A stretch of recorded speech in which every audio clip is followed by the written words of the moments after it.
Hello everyone. This video is for the aspirant who want to take history as a optional subject. In this video I am going to cover कि paper pattern क्या होगा. Then obviously अगर आप history लेना चाहते हो तो क्या क्या पैरामीटर्स हो सकते हैं. On that you will decide कि आपको हिस्ट्री लेनी है. And obviously अगर आपको हिस्ट्री लेनी है तो what is the approach of the class. So this is the 3 point I am going to discuss in this video. All good. Now, there is a very famous saying, before you go to the battle, you understand the battlefield. Similarly, before, taking any optional, try to understand what is the paper pattern. So, when we talk about paper pattern, obviously history comprises of ancient, medieval India, modern India and the world history. So, ये 4 portion हमें cover करने होते हैं. अगर हम paper 1 की बात करें, paper 1 comprise of ancient and the medieval और ये 250 मार्क्स के लिए होते हैं. टोटल 8 क्वेश्चंस आएंगे and in 8 questions we have 4 question from the ancient. Question number 1 map base होगा, question 2, 3 and 4. Then we have question number 5 जो मेडाइवल से होगा, ऑब्वियसली शॉर्ट नोट्स होगा. And then we have question number 6, 7, 8. ये 8 questions होते हैं and basically we have to attempt 5. So this is paper 1. And then accordingly we have paper 2. Paper 2 comprise of modern and the world history. Again we have 5 short notes. Then we have 2 question number 2, 3, 4. तो ये 4 question होंगे modern India से and obviously next 4 question we have from the world history. तो इस तरीके से 8 question है. 8 question से आपको 5 क्वेश्चन लिखने हैं. सो this is the paper pattern. I hope now you got the idea. So this is the paper pattern. Now, अब एक एवरग्रीन सवाल है सर कि हिस्ट्री में लेना चाहता हूं तो on what basis I should decide कि मुझे हिस्ट्री लेनी चाहिए या हिस्ट्री का एडवांटेज क्या है as a optional subject. Now अगर मैं हिस्ट्री की बात करूं तो सबसे इंपॉर्टेंट है history is A evergreen subject. History एक सब्जेक्ट है जिसको अलग अलग बैकग्राउंड के लोगों ने लिया है और सक्सेसफुली क्रैक किया है. मेरे बहुत सारे एस्पिरेंट हैं right from Mukund Singh Chhachhar to Shruti Shah. ये इंजीनियरिंग बैकग्राउंड से थे. इन्होंने हिस्ट्री ली और सक्सेसफुली हिस्ट्री को क्रैक किया. For example last year there is all India rank 191 Mukund Singh Chhachhar. Mukund ने 2 बार हिस्ट्री ऑप्शनल से यूपीएससी क्रैक की है.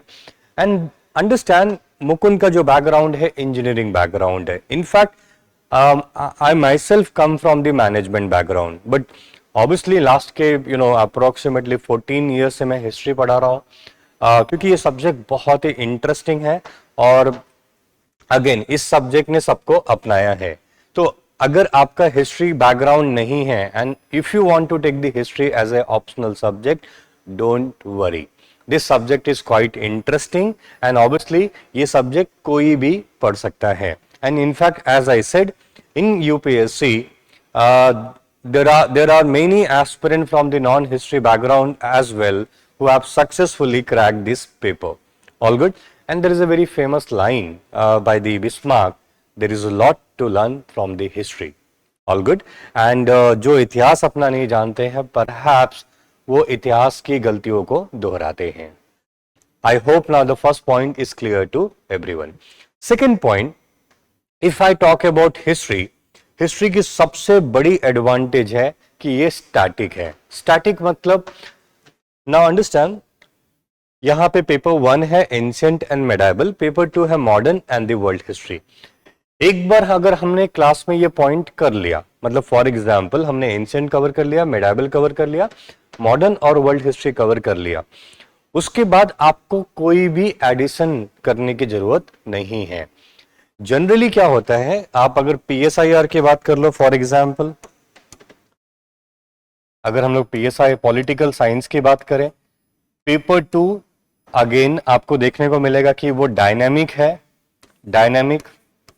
डायनेमिक का मतलब ये होता है कि आपको हमेशा आपके टॉपिक को चेंज करना पड़ता है. फॉर एग्जांपल पीएसआईआर में पॉलिटिकल साइंस तो है but international relation, IR change होगा. सिमिलरली अगर मैं सोशियोलॉजी की बात करूं तो अगेन सोशियोलॉजी में अगर हम देखें तो पेपर 2 यहां पे भी डायनेमिक है, पबैड की बात करें, पब्लिक एडमिनिस्ट्रेशन की, पेपर 2 डायनेमिक है। मतलब इसका सिंपल वर्ड में मीनिंग है कि every year you have to again prepare the paper 2। All good. So that is what I am trying to highlight here. History की बहुत बड़ी एडवांटेज ये है कि दोनों paper 1 and paper 2 is static in nature. इसका मतलब ये है कि एक बार अगर आपने क्लास में अच्छे से नोट्स बना लिए, आपने कंसेप्ट क्लैरिटी अच्छे से ले ली, तो आपको हार्डली एनी पेपर वापस से प्रिपेयर करना पड़ेगा, अनलाइक द PSIR, सोशियोलॉजी और public administration. I hope now this point is clear to everyone. Fine. So history की सबसे बड़ी एडवांटेज है, it is static in nature. I hope now the point is quite clear to all of you. Then अगर हम लोग history की बात करें, हिस्ट्री का सिर्फ सिलेबस ही स्टैटिक नहीं है। मतलब आपको जो पढ़ना है वो सिर्फ स्टैटिक नहीं है। Even the question that is given in UPSC, they often get repeated. मतलब सिलेबस तो स्टैटिक है, उसके अलावा जो क्वेश्चन आप देखोगे वही सेम थीम को वापस वापस रिपीट किया जाता है। And as I have said कि from the Drishti platform we always make a very authentic comment. Whatever we say, we try to prove it by the examples here. तो मैं आपको यूपीएससी का, ये मेरे बेसिस पे नहीं, मैं आपको यूपीएससी के क्वेश्चंस दिखाऊंगा जो ऑप्शनल में बार बार रिपीट हुए हैं, जिससे आप ये समझ सकोगे कि हिस्ट्री ऑप्शनल्स में क्वेश्चन कैसे रिपीट होते हैं। फॉर एग्जाम्पल,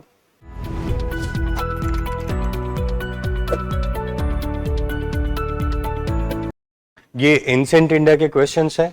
वैदिक सोसाइटी के बारे में पूछा गया है, यहाँ पे उसको चेंज करके वर्ण और पोजीशन ऑफ विमेन के बारे में पूछा गया है, जो सोसाइटी का ही पार्ट है। सिमिलरली अशोक धम्म के बारे में यहाँ पे सवाल पूछा गया है, सेम थीम पे, सेम अशोक धम्म के बारे में, सेम मीनिंग, कोई नया थीम नहीं, तो आप यहाँ पे देख सकते हो। देन टेम्पल आर्किटेक्चर के बारे में यहाँ पे पूछा गया है, यहाँ पे उसको थोड़ा सा इलॉबरेट कर दिया कि नागर और द्रविडियन टेम्पल आर्किटेक्चर के बारे में आप बताइए। सेम लाइन पे सेम चीज आपको लिखनी है। And I hope now you got the idea. Fine. अगर हम लोग बात करें चोलास विलेज असेंबलीज, यहाँ पे आप देख सकते हो Cholas village assemblies, same theme again get repeated. Then Kitab ul Hind अल बेरूनी ने लिखी थी, अल बेरूनी की किताब उल हिंद के बारे में फिर से सवाल पूछा गया है। सो आप देख सकते हो कि देयर आर, चाहे एंशिएंट हो, चाहे मेडाइवल हो, चाहे वर्ल्ड हिस्ट्री हो, ऑलमोस्ट सेम क्वेश्चन आपको रिपीट होते हुए दिखाई देंगे। 2021 में पूछा है खिलजी रिवॉल्यूशन, अगेन 2006 में आपको सेम खिलजी रिवॉल्यूशन दिखाई देगा। देन एक्सपेरिमेंट ऑफ मोहम्मद बिन तुगलक 2003 में पूछा गया है, अगेन 2017 में सेम क्वेश्चन रिपीट किया गया है। सो I have so many slides to prove my point of view. What I'm trying to argue here, see, history की सबसे बड़ी खासियत है कि the question, syllabus तो static है, even question जो होते हैं वो वापस से repeat होते हैं। तो मान लो कि अगर आपने 10 साल के PIQs या 15 साल के PIQs आपने कवर कर लिया, there is a high chances that 50 to 60% वो क्वेश्चन रिपीट हो जाए। ऑब्वियसली पूछने का तरीका थोड़ा सा अलग होगा, बट थीम और कंसेप्ट वही होंगे। So I hope now you got the idea. So history में अगर आपको स्कोर करना है तो आपको ये 2 पॉइंट समझने पड़ेंगे, क्योंकि किसी भी ऑप्शनल को अगर आपको एक्सेलरेट करना है और स्कोर को बढ़ाना है तो ऑब्वियसली आप उसके पॉजिटिव चीजों को समझें और उसके हिसाब से उस पर काम करें। आई hope now you got the idea. Now next point, देखिए हिस्ट्री चाहे एंशिएंट हो, चाहे मेडाइवल हो, चाहे वर्ल्ड हिस्ट्री हो, चाहे अगर हम मॉडर्न इंडिया की बात करें, आपको ये पढ़नी तो है, क्योंकि जीएस में अगर हम बात करेंगे तो आपको एंशिएंट इंडिया पढ़ना है, आपको मेडाइवल पढ़ना है, मॉडर्न इंडिया पढ़ना है, वर्ल्ड हिस्ट्री पढ़नी है। अगेन ऑप्शनल में भी आपको ये सारी चीजें पढ़नी है। सिर्फ आप ऑप्शनल में आपको 20 से 30% ज्यादा पढ़ना है। तो आप आइदर वे जीएस में ये तो पढ़ने वाले हो, बट ऑप्शनल में आपको थोड़ा सा और ज्यादा आगे बढ़ना है, 20 to 30%। तो मतलब बेसिकली आप जो जीएस में पढ़ोगे उसी का थोड़ा सा एक्सटेंशन आप ऑप्शनल में पढ़ोगे। इनफैक्ट जो यूपीएससी में क्वेश्चंस आए हैं जीएस और ऑप्शनल में, दोनों ऑलमोस्ट इक्विवेलेंट हैं। ये मैं आपको प्रूव करूंगा यूपीएससी के पॉइंट ऑफ व्यू से ही। जैसे मैंने आर्ग्यू किया है कि जो भी मेरा एनालिसिस है वो यूपीएससी के पेपर पैटर्न पे ही बेस है। तो जैसे मैं यहाँ पे दिखाने की कोशिश करूंगा कि जो क्वेश्चंस आप जीएस में देखोगे ऑलमोस्ट सेम क्वेश्चन वो यूपीएससी के एग्जाम में रिपीट हुए हैं। फॉर एग्जाम्पल जैसे आप देख सकते हो ये है जीएस पेपर में जो क्वेश्चन आया paper 1 and then this are the question that is came in the history optional. ठीक है, ऑल गुड। आप अब इस पे ध्यान दीजिए। 2014 में we have a question on Suez crisis, right, and 2014 itself same year same question Suez crisis. तो आपको जीएस में स्वेज क्राइसिस के बारे में पूछा गया है and then similarly you will find out optional में भी स्वेज क्राइसिस के बारे में पूछा गया है। सिमिलरली इंडस्ट्रियल रिवॉल्यूशन इंग्लैंड में क्यों हुआ 2015 में सवाल पूछा गया है, ऑप्शनल में 2017 में पूछा गया है, same question, right. Then integration of princely state 2021 में पूछा गया था, अगेन आप देख सकते हो ऑप्शनल में भी सेम क्वेश्चन पूछा गया है। Then we have royal Indian naval mutiny 2014 में पूछा गया है, 2015 में ऑप्शनल में पूछा गया है, राइट। तो सेम क्वेश्चन आप देख सकते हो बार बार रिपीट हुआ। 19th सेंचुरी इंडियन रेनेसा 2019 में पूछा गया जीएस में, 2010 में ये पूछा गया है ऑप्शनल में, ऑल गुड।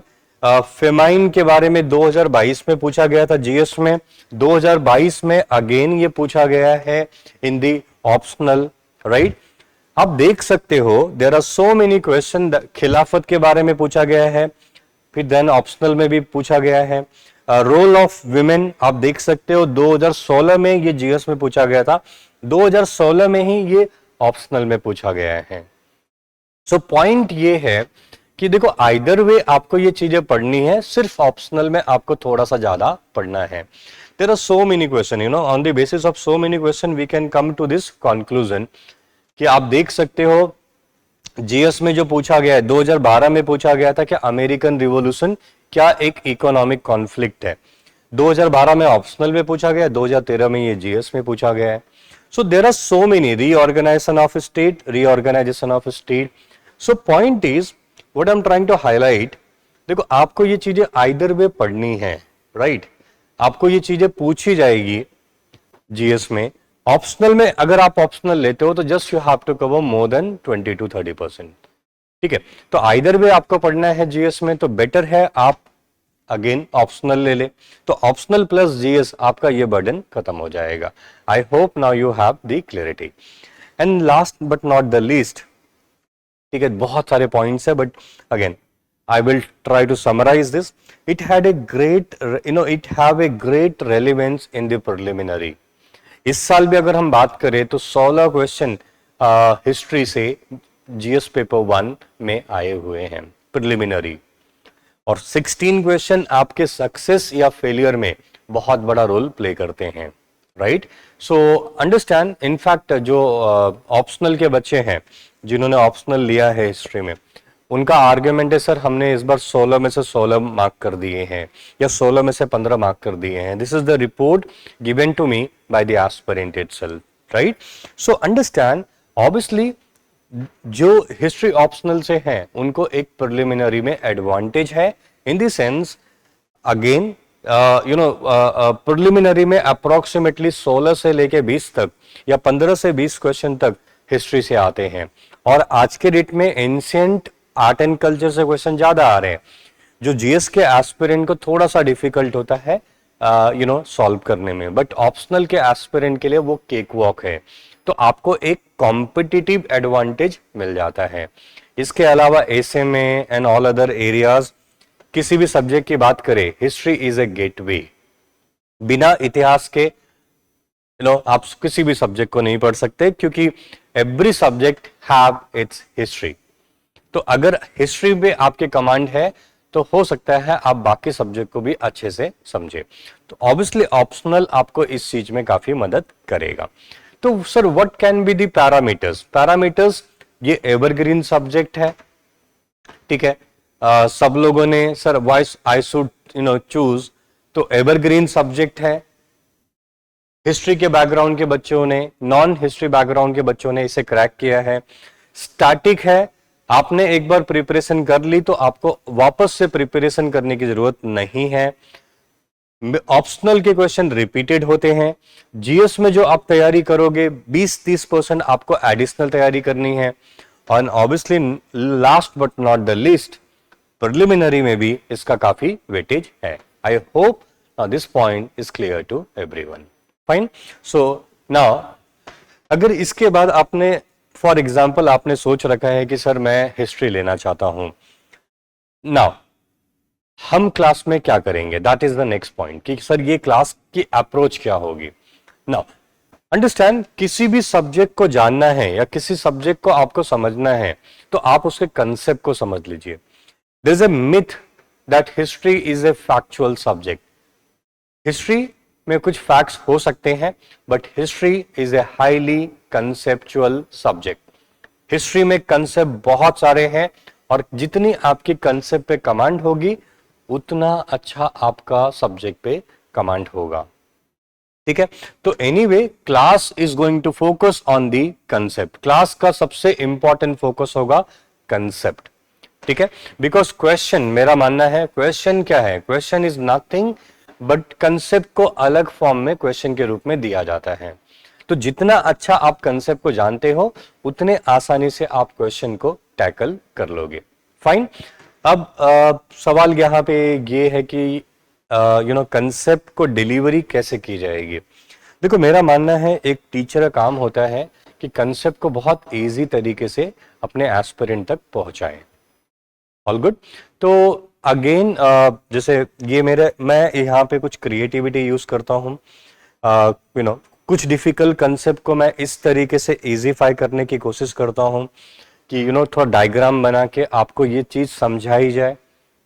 क्योंकि अगर आप ये डायग्राम के थ्रू समझने की कोशिश करोगे तो आप हो सकता है आप इसको लंबे समय तक याद रखो। मोरओवर ये बहुत आसानी से आपको समझ में आ जाता है। और साइंस भी ये कहता है कि जो पिक्टोरिक मेमोरी होती है वो रीडिंग मेमोरी से ज्यादा अच्छी होती है।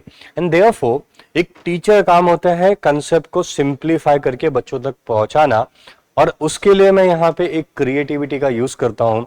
जो डिफिकल्ट कंसेप्ट होते हैं मैं उसको डायग्राम के फॉर्म में समझाने की कोशिश करता हूँ।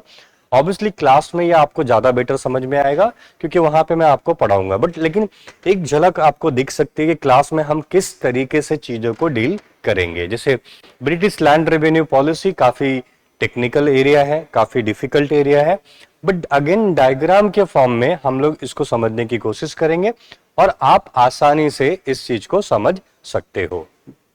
ओके, फॉर एग्जाम्पल आप देख सकते हो दिस इज द रैयतवाड़ी। पीछे हमने परमानेंट सेटलमेंट की बात की है, फिर ये महलवाड़ी है। तो ऑब्वियसली इस तरीके से पिक्टोग्राफिक के फॉर्म में कंसेप्ट को बहुत ही इजी तरीके से मैं डिलीवर करने की कोशिश करूंगा। इससे आप कंसेप्ट को बहुत आसानी से ग्रैब कर लेते हो और आपको मजा भी आता है पढ़ने में, क्योंकि एक टीचर का काम है कंसेप्ट को बहुत आसानी से देना और आपके इंटरेस्ट को बना के रखना। आई hope now the message is clear.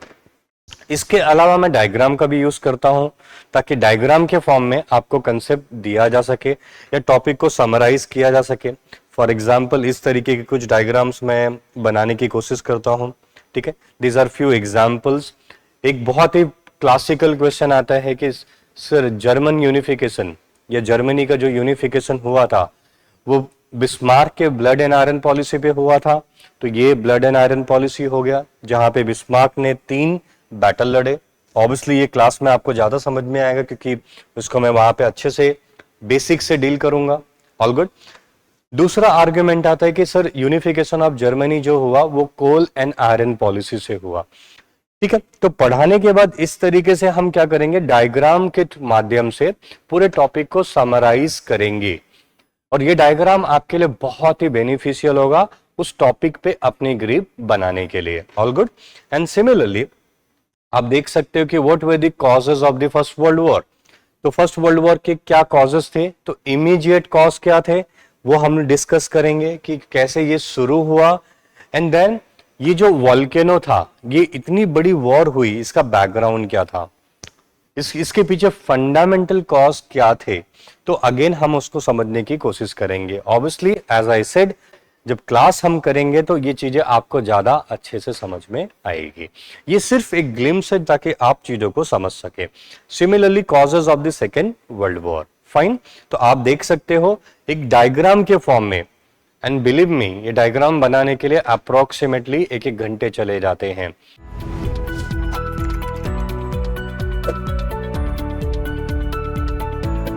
But again ये एस्पिरेंट के लिए बहुत आसान कर देता है टॉपिक को, पूरे टॉपिक को समराइज करने में और समझने में।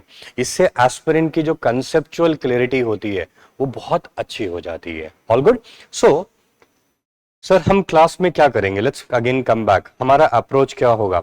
हमारा अप्रोच होगा, जैसे मैंने बताया कि क्रिएटिव फॉर्म में आपको कंसेप्ट देना, टफ से टफ कंसेप्ट को आपको इजी फॉर्म में बता देना ताकि आपके बेसिक अंडरस्टैंडिंग बहुत अच्छी हो। प्लस हिस्ट्री की मैं अगर बात करूं तो हिस्ट्री में कोई एक परफेक्ट या कह सकते हैं कि कोई बहुत अच्छी बुक अवेलेबल नहीं है। जैसे एग्जांपल ले लेते हैं, Upinder Singh, very prominent scholar, उन्होंने एंशिएंट इंडिया पे बुक लिखी हुई है। बट उपिंदर सिंह की बुक अगर हम बात करें, सर क्या मैं उपिंदर सिंह की बुक पढ़ के एंशिएंट इंडिया को पूरी तरीके से कवर कर सकता हूं? नहीं। उसमें बहुत सारे टॉपिक हैं जो नहीं दिए गए हैं, बहुत सारे टॉपिक हैं जो दिए गए हैं जो हमारे काम का नहीं है। इनफैक्ट मैं क्लास में कहता हूं कि not more than 1/3 of Upinder Singh is relevant to us from the exam point of view. 2/3 वो बुक में जो दिया गया है वो हमारे काम का नहीं है, बट एस्पिरेंट अननेसेसरीली उसको पढ़ते हैं। ठीक है। मोर ओवर बहुत सारी चीजें वहां पे नहीं दी गई है जो हमारे एग्जाम का पार्ट है। Anyway, coming to the main point, history की सबसे बड़ी प्रॉब्लम है कि कोई एक ऐसा बुक नहीं है जो पूरे टॉपिक को कवर करे। तो ये क्लास में आपको इंश्योर किया जाएगा कि आपके पास एंशिएंट, मेडाइवल, मॉडर्न और वर्ल्ड हिस्ट्री के बेसिक प्लस एडवांस नोट्स हो, ताकि आपको ऐसे बुक या ऐसे टॉपिक पे नोट्स की कमी ना हो। तो क्लास की दो जो प्रायोरिटी होगी, पहला कंसेप्चुअल क्लैरिटी आपकी क्लियर करना, and then basic plus advance notes आपको क्लास में ही दे दिया जाए। ठीक है, लिखवा के अच्छे से समझा के दे दिया जाए ताकि उस टॉपिक पे आपकी ग्रिप बनी रहे। तीसरा जो फोकस होगा मेरा वो होगा हिस्टोरियोग्राफी। हिस्टोरियोग्राफी का मतलब होता है कि हिस्ट्री के इवेंट को अलग अलग पर्सपेक्टिव से देखना। किसी भी इवेंट को हम अलग अलग पर्सपेक्टिव से देख सकते हैं। जैसे आप देखते हो कि महात्मा गांधी, तो महात्मा गांधी को समझने के लिए हम अलग अलग पॉइंट ऑफ व्यू या पर्सपेक्टिव से समझ सकते हैं। इसका एग्जाम्पल मैं देता हूं। एग्जाम्पल देने के पहले मैं एक पॉइंट हाईलाइट कर देता हूं। आज के डेट में 30 to 40% जो क्वेश्चन आ रहे हैं वो हिस्टोरियोग्राफी बेस है। ठीक है, मोर ओवर बुक्स में हिस्टोरियोग्राफी बहुत अच्छे से कवर नहीं की गई है, but don't worry, in the class I am going to cover the historiography as well. So as you can see here, जैसे सर महात्मा गांधी को हम कैसे समझे या महात्मा गांधी को इतिहास कैसे देखता है, तो फॉर एग्जाम्पल एक ग्रुप ऑफ हिस्टोरियंस है जिनको हम कहते हैं नेशनलिस्ट हिस्टोरियन। तो इस नेशनलिस्ट हिस्टोरियन को महात्मा गांधी का देखने का तरीका, देन मार्क्सिस्ट स्कॉलर्स है जो कार्ल मार्क्स की आइडियोलॉजी से इंस्पायर्ड है, तो मार्क्सिस्ट स्कॉलर महात्मा गांधी को कैसे देखते हैं, that is the second point of view. एक नया हिस्टोरियोग्राफी है जिसको हम कहते हैं सबल्टन हिस्टोरियोग्राफी। रंजीत गुहा बहुत बड़े इस स्कूल ऑफ हिस्टोरियोग्राफी के हिस्टोरियन है, बहुत ही पॉपुलर है। तो उनका महात्मा गांधी को लेके क्या पॉइंट ऑफ व्यू है। और आज के डेट में एक न्यू कैम्ब्रिज हिस्टोरियंस आए हुए हैं, जुडिथ ब्राउन का एक बहुत ही बड़ा नाम है इसमें। तो न्यू कैम्ब्रिज महात्मा गांधी को कैसे देखता है, तो अंडरस्टैंड, हिस्ट्री एक इवेंट है जिसको अलग अलग पर्सपेक्टिव से देखा जा सकता है। ऑल गुड, इसी को हम लोग कहते हैं हिस्टोरियोग्राफी। और आज के डेट में अगर हम बात करें तो हिस्टोरियोग्राफी से 30 से 40% क्वेश्चन आ रहा है। अनफॉर्चुनेटली बुक्स में इसको प्रॉपरली कवर किया नहीं गया है, एंड देयरफॉर जब मैं क्लास लूंगा तो ऑब्वियसली मेरा फोकस जो होगा अप्रोच ऑफ द क्लास जो होगा वो हिस्टोरियोग्राफी बेस्ड भी होगा, ताकि आपको टॉपिक पे अच्छी पकड़ हो और एक इवेंट को आप मल्टीपल पर्सपेक्टिव से देख सको। और ये हिस्ट्री की बहुत बड़ी खासियत है, हिस्ट्री आपको एक थिंकिंग क्रिएचर बना देता है। आप एक इवेंट को सिर्फ एक पॉइंट ऑफ व्यू से नहीं देखते हो, आप एक इवेंट को अलग अलग पर्सपेक्टिव से देखना शुरू कर देते हो, जो आपकी पर्सनालिटी को निखारने में भी बहुत बड़ा रोल प्ले करता है। All good. देन उसके बाद हिस्ट्री बहुत बड़ा एरिया है। ऑब्वियसली जैसे वर्ल्ड हिस्ट्री, क्या हम वर्ल्ड हिस्ट्री में सब पढ़ेंगे? नहीं। पीआईक्यू के बेसिस पे हम समझने की कोशिश करेंगे। मैं हमेशा कहता हूं प्रीवियस ईयर क्वेश्चन, पीआईक्यू हमारे लिए भागवत गीता है, बाइबल है, कुरान है। एक एस्पिरेंट के लिए सबसे सेक्रेड, सबसे पवित्र जो बुक हो सकती है वो हो सकती है syllabus and PIQ, previous year question. तो पीआईक्यू हम लोग क्लास में डिस्कस करेंगे कि कहां से क्वेश्चन आया है, कैसे क्वेश्चन आ सकते हैं। देखो इस तरीके से आया हुआ है, इस तरीके से क्वेश्चन आ सकता है। सो पीआईक्यू की क्लासेस के पीआईक्यू कौन कौन से आए और कैसे क्वेश्चंस आ सकते हैं, वो भी चीज हम क्लास में इंश्योर करेंगे, ताकि आपको आइडिया लग जाए कि इस टॉपिक पे इस तरीके से क्वेश्चन आ सकता है। And therefore to summarise my point of view, class का फोकस क्या होगा? क्लास का फोकस होगा सबसे इंपॉर्टेंट आपके कंसेप्चुअल अंडरस्टैंडिंग को बढ़ाना, और यहां पे मैं कुछ क्रिएटिव मेथड्स भी यूज करूंगा। देन उसके बाद हम बात करेंगे कि आपको नोट्स प्रोवाइड करना, ताकि आपको मार्केट में ढूंढना ना पड़े, आपको बुक ना पढ़ना पड़े, right? Basic and advance notes. Then third point historiography, history के हर एक इवेंट को आप अलग अलग पर्सपेक्टिव से देख सकते हो, तो हम हिस्टोरियोग्राफी कवर करेंगे। एंड ऑब्वियसली पीआईक्यू के बारे में बात करेंगे। So this is my way to conduct the class. I hope now you got the idea, right? Okay, so now ठीक है, हम लोग एक टॉपिक कवर करने की कोशिश करेंगे जिससे आपको आइडिया लग जाए कि क्लास किस तरीके से आगे बढ़ती है। तो एक छोटा सा टॉपिक हम लोग करेंगे, unification of Germany 1815 to 1871। All good. So ताकि आपको आइडिया लगे, पहली पॉइंट कि मैं हमेशा कहता हूं हिस्ट्री इंटरेस्टिंग भी है, हिस्ट्री स्कोरिंग भी है। तो अगर आपकी कंसेप्चुअल क्लैरिटी आ गई और हिस्ट्री को आपने समझ लिया, तो आप ऑब्वियसली इसको एंजॉय भी करोगे और मार्क भी स्कोर करोगे ना। Unification of Germany, sir what we mean by the unification of Germany? सबसे पहला बेसिक अंडरस्टैंडिंग ये रखना है, rise of unification of Germany means rise of modern nation of Germany. तो जैसे आप आज देखते हो जो जर्मनी, वो जर्मनी एक्चुअली यूनिफाइड हुआ 1871 में। तो आज आप जो यूरोप में जर्मनी देख रहे हो, वो जर्मनी कब बना? 1871 में। इसी टॉपिक को हम कहते हैं unification of Germany. I hope now you got the idea. तो obviously unification of Germany, Germany कैसे क्रिएट हुआ, जर्मनी कैसे बना, उसको समझने के लिए हमें यह समझना पड़ेगा कि जर्मनी था क्या। All good. तो अगर हम लोग जर्मनी की बात करें, जर्मनी क्या था? जर्मनी आप देख सकते हो, जर्मनी क्या है, यहां पे 39 जर्मन स्टेट है, ठीक है? आप इसको ऐसे देखो कि मान लो ये एक स्टेट हो गया, ये एक स्टेट हो गया, एक ऐसे स्टेट हो गया। ऐसे करके हम इमेजिन कर सकते हैं कि देयर इज 39 जर्मन स्टेट्स, और इनके बीच में कोई भी नेशनलिज्म की फीलिंग अभी नहीं है। मतलब नेशनलिज्म की फीलिंग नहीं है कहने का मतलब है कि अभी भी ये फील नहीं कर रहे कि they belong to the one nation, ठीक है? ये 39 स्टेट्स एक दूसरे से इंडिपेंडेंट है, मतलब अभी भी इनके बीच में ज्यादा ट्रेड के अलावा कोई रिलेशन नहीं है। All good. तो जर्मनी क्या है? 39 इंडिपेंडेंट स्टेट, ऐसे 39 स्टेट्स होंगे, plus we have the largest state, सबसे बड़ा स्टेट होगा जिसका नाम होगा प्रसिया, ठीक है? और प्रसिया में आप दो पर्सन के नाम पढ़ोगे, पहला हम देखेंगे विलियम वन,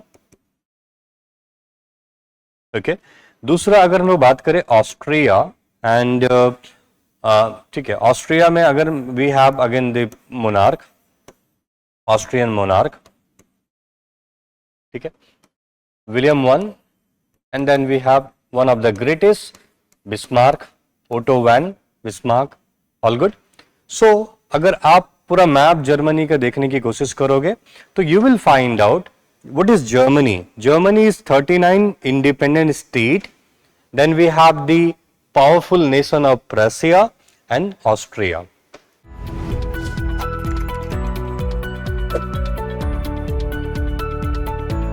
ठीक है, अब हम लोग आ जाते हैं बिस्मार्क के ऊपर. बिस्मार्क की पॉलिसी क्या थी? बिस्मार्क की पॉलिसी थी कि बिस्मार्क वांटेड टू यूनाइट.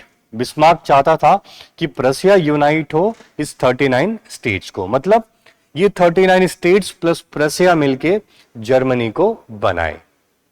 और अल्टीमेटली जर्मनी क्या बना? आज जो हम जर्मनी देखते हैं, what is the Germany? Germany is basically 39 German states under the leadership of Prussia. So 1871 में जो जर्मनी बना, that is what you see, the 39 states ये सब एक साथ आ जाएंगे under the leadership of Prussia. और इसी को 1871 में हमने बोला है द क्रिएशन ऑफ और the rise of modern nation of Germany. All good. I hope now this concept is clear to everyone. Now, Germany के यूनिफिकेशन की बात करें तो blood and iron policy, we have Bismarck. Bismarck ने एक policy चलाई थी जिसको कहते हैं ब्लड एंड आयरन पॉलिसी. तो हम लोग समझने की कोशिश करेंगे सर ब्लड एंड आयरन क्या है. नाउ अंडरस्टैंड, जर्मनी का यूनिफिकेशन कैसे हो सकता है? Sir, what do you mean by German unification? Already we have discussed कि ये 39 states को यूनिफाइड करना है, 39 states को यूनिफाइड करना है under the leadership of प्रसिया. Sir ये ऑब्जेक्टिव को हम कैसे अचीव कर सकते हैं? 39 स्टेट्स को प्रसिया के लीडरशिप में कैसे अचीव कर सकते हैं? अगेन दो तरीका हो सकता है. एक कॉन्स्टिट्यूशनल तरीका हो सकता है. कॉन्स्टिट्यूशनल तरीका का मतलब होता है संविधान के दायरे में या लॉ के दायरे में रह के. दूसरा तरीका हो सकता है कि policy of war.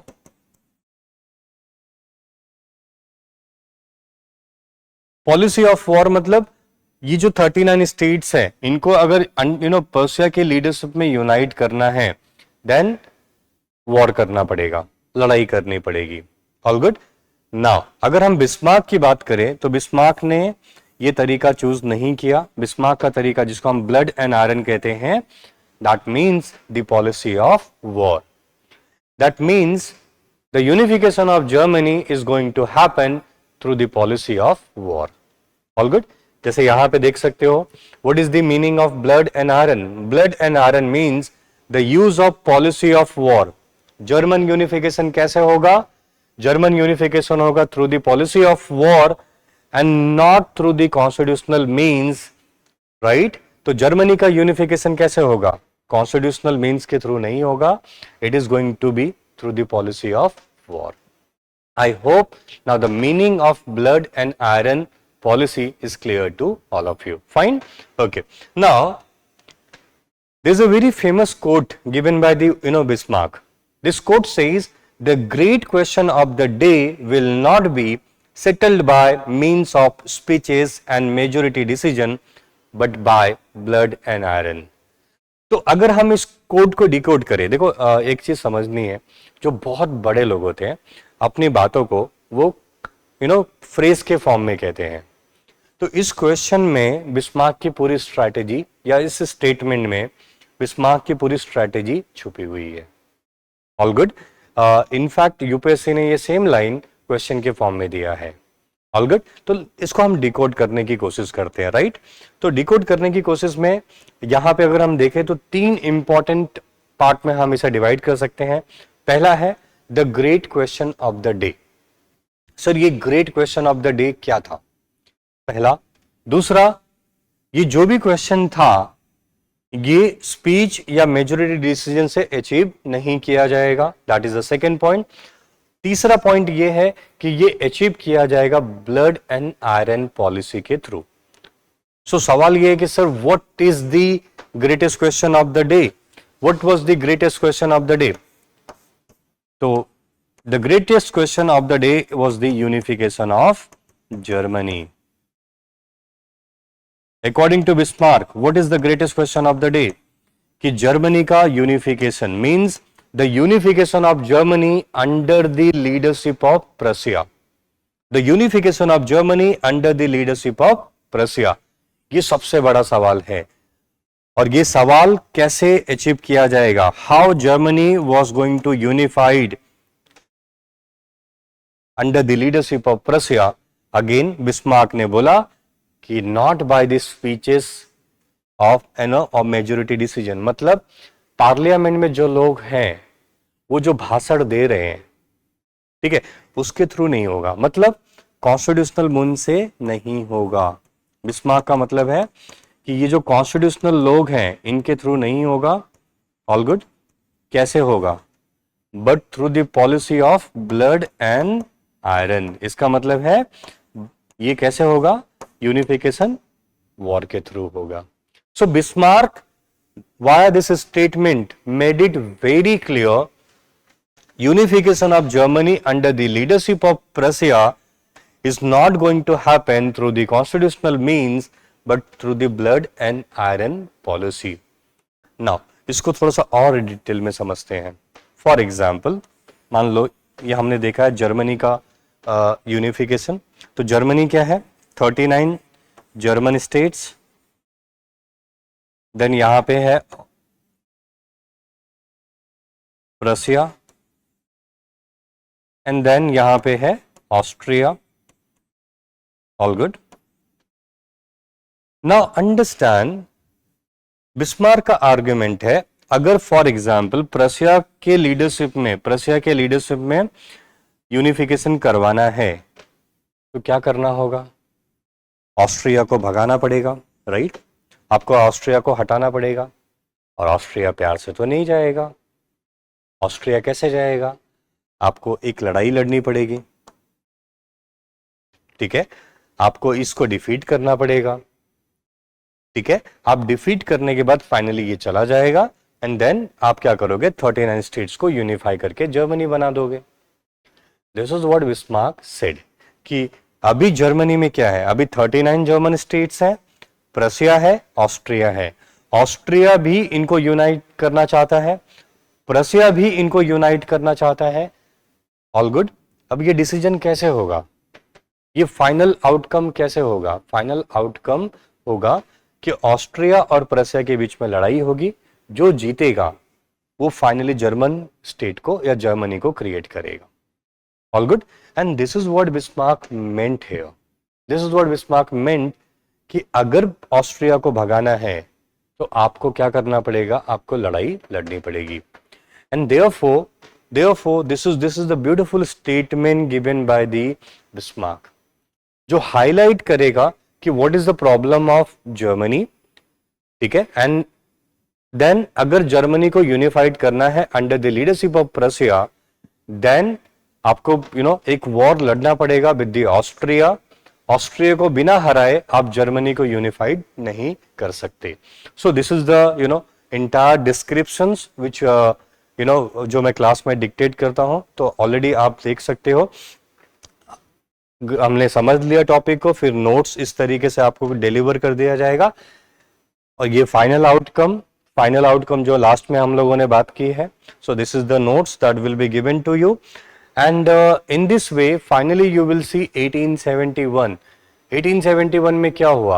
Again the Germany was unified under the leadership of Bismarck, or we can say Prussia, through the policy of blood and iron. All good? Blood and iron policy का बहुत बड़ा role था in the unification of Germany. हालांकि कुछ scholar का मानना है कोल and iron भी एक इंपॉर्टेंट फैक्टर था. ऑब्वियसली उसको हम क्लास में समझने की कोशिश करेंगे. So I hope now you got the idea. So ये हमारा तरीका है क्लास को कवर करने का. This is the way class will be covered. और आपका इंटरेस्ट बनाने के लिए इस तरीके से क्रिएटिविटी और ग्राफिक में क्लास में यूज करूंगा. And I hope now you got the idea. So on that note, thank you very much.